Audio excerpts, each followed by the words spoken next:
Pemirsa, melandainya kasus COVID-19 di Indonesia menjadi salah satu parameter pemerintah mencabut penerapan PPKM di seluruh Indonesia.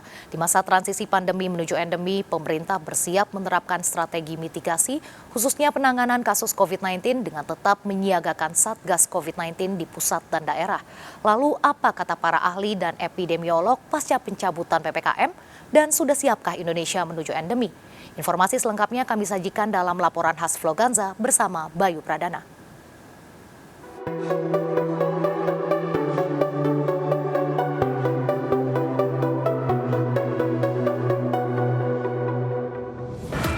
Halo pemirsa Vloganza, gimana kabarnya? Ya, kesehatan menjadi hal yang utama ya. Pemirsa tahu nggak, kalau kemarin tanggal 30 Desember 2022, Presiden Joko Widodo ini sudah mencabut aturan PPKM di Indonesia. Iya, jadi nggak ada lagi pembatasan kerumunan dan juga pergerakan masyarakat. Ini ya yang kita tunggu-tunggu ya. Kok bisa ya tapi ya? Apa jangan-jangan COVID sudah menghilang? Seperti biasa, langsung aja kita cari tahu.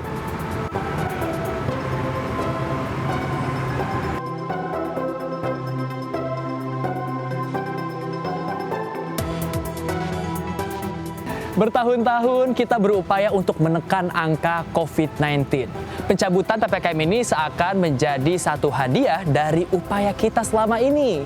Tapi apa artinya pencabutan PPKM dan apa yang harus kita lakukan? Yuk kita dengarkan apa kata Pak Mendagri dan juga kata Pak Menkes. Terhadap kerawanan penularan, karena pandemi belum tuntas di tingkat dunia.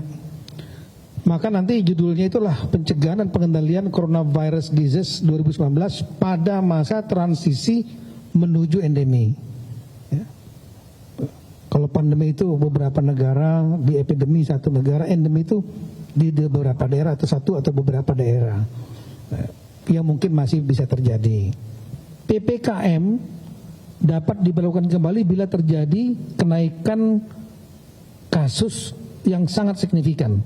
Atau dalam kata lain bahasanya adalah bahasa bila terjadi lonjakan, itu dapat dilakukan kembali PPKM.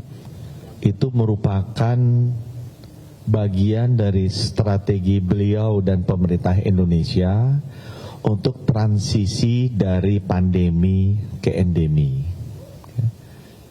Apa yang penting dalam proses transisi ini? Yang penting adalah secara bertahap. Kata bertahapnya itu penting.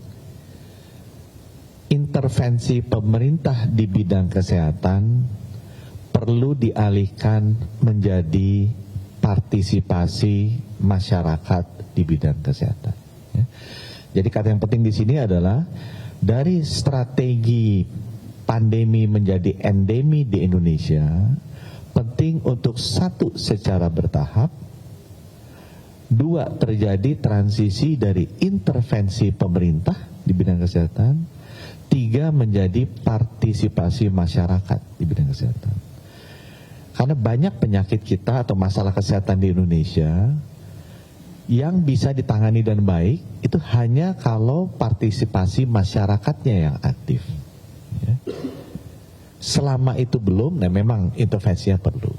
Ya. Itu yang pertama. Jadi ini adalah bagian dari proses transisi dari pandemi menjadi endemi dengan secara bertahap menurunkan intervensi pemerintah dan meningkatkan partisipasi masyarakat. Tingkat imunitas masyarakat sudah tinggi.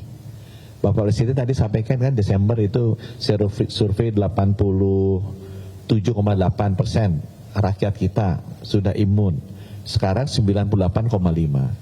Dulu level titer antibodinya 400-an. Kemarin Juli sudah 2000-an. Itu artinya apa? Artinya populasi masyarakat kita sudah terbentuk daya tahannya.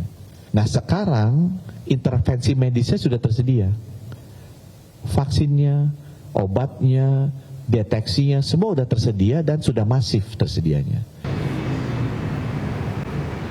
Nah, pencabutan PPKM ini bukan semata-mata dilakukan, tetapi dengan mempertimbangkan angka COVID-19 di Indonesia yang kian melandai.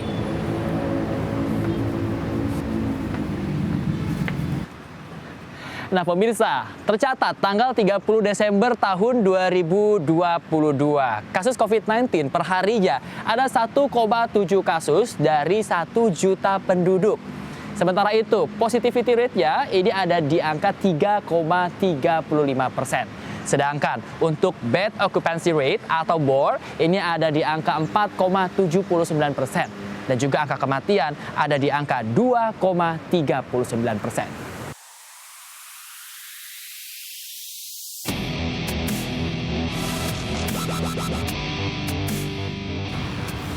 Nah, apa artinya dari data tersebut? Artinya dari total 1 juta orang yang diperiksa dalam satu hari, maksimal hanya 2 orang saja yang terdampak positif COVID-19. Ini kabarnya termasuk membahagiakan ya. Nah, tapi dengan kondisi tersebut, apakah ini artinya Indonesia sudah benar-benar aman dan siap menuju endemi ya? Berikut kata epidemiolog.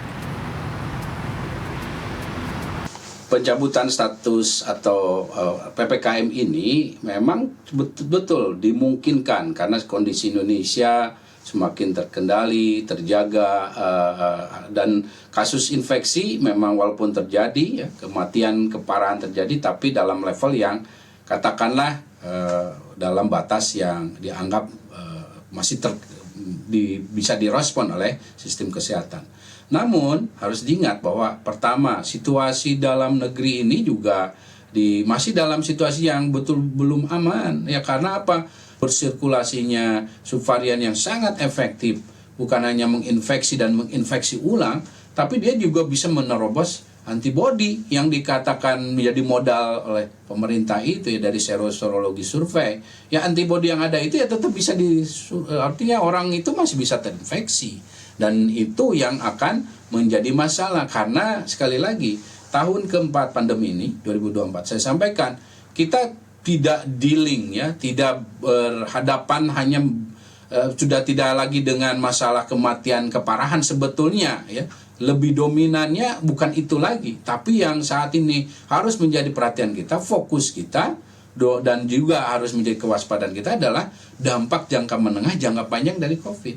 Jadi perusakan di organ-organ yang bisa dialami oleh orang yang terinfeksi COVID, apalagi lebih dari 1 kali, ini yang akan terjadi, yang membuat kualitas sumber daya manusia Indonesia menjadi menurun dan menjadi masyarakat yang sakit-sakitan. Nah, ini yang ditakutkan oleh banyak negara saat ini di dunia, walaupun ini belum juga menjadi perhatian banyak negara, ya.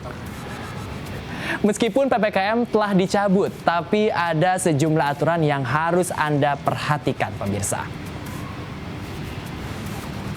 Nah, yang pertama, tetaplah siaga dan juga waspada terhadap COVID-19. Tetaplah menggunakan masker di tengah kerumunan dan juga tempat tertutup, serta tetap lanjutkan vaksinasi agar meningkatkan imunitas Anda. Kemudian, badan dan juga lembaga pemerintah ini tetap harus siaga dan juga tetap menjalankan vaksinasi. Kemudian ini nih yang pasti yang Anda tunggu-tunggu, adalah bansos yang nantinya akan tetap dilanjutkan pada tahun 2023.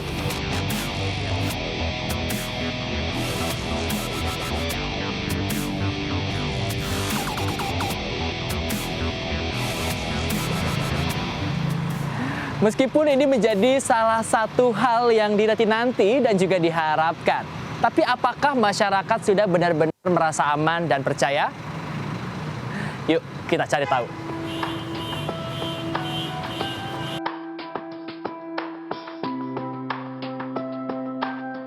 Mas siapa, Mas? Rado. Mas Rado. Mas Rado, ini kan PPKM sudah dicabut. Ya. Mas Rado ini sudah sepenuhnya percaya atau masih was-was sebenarnya?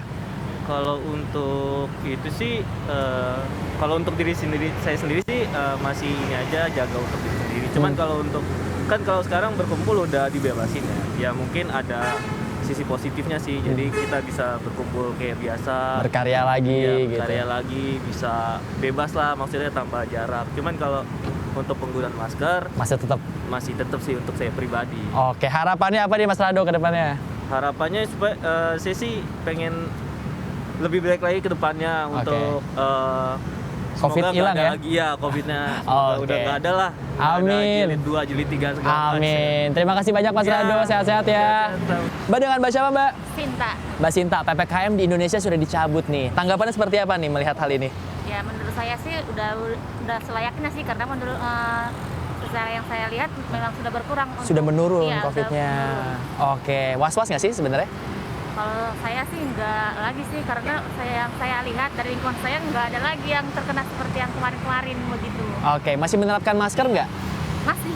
Masih, karena untuk menjaga diri ya. Iya. Harapan ke depannya apa nih Mbak Sinta? Ya harapan saya ke depannya ya memang COVID benar-benar hilang dah. Soalnya Amin. usahaan banget. Amin, doa kita semua. Sehat-sehat Mbak, terima kasih banyak. Halo Mas, dengan Mas siapa Mas? Dengan Mas Dharma. Mas Dharma? Iya, betul. Mas Dharma, PPKM sudah dicabut nih di Indonesia, tanggapannya seperti apa?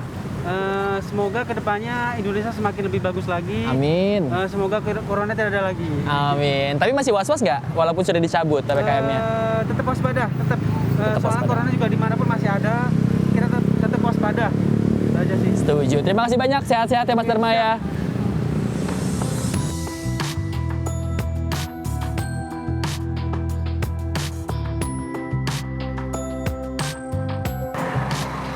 Dicabutnya aturan PPKM di Indonesia menjadi tanda bahwa kita adalah bangsa yang hebat. Bertahun-tahun, bahu-membahu menekan angka COVID-19. Dan akhirnya bisa kita rasakan hasilnya satu persatu. Tapi bukan artinya COVID-19 sudah lenyap dan tidak ada di sekitar kita. Tetaplah bergotong royong menjaga diri karena dengan demikian kita saling menjaga. Karena kalau bukan kita, siapa lagi? Saya Bayu Pradana bersama juru kamera Rama Romadona dan Dimas Winardi. Sampai jumpa.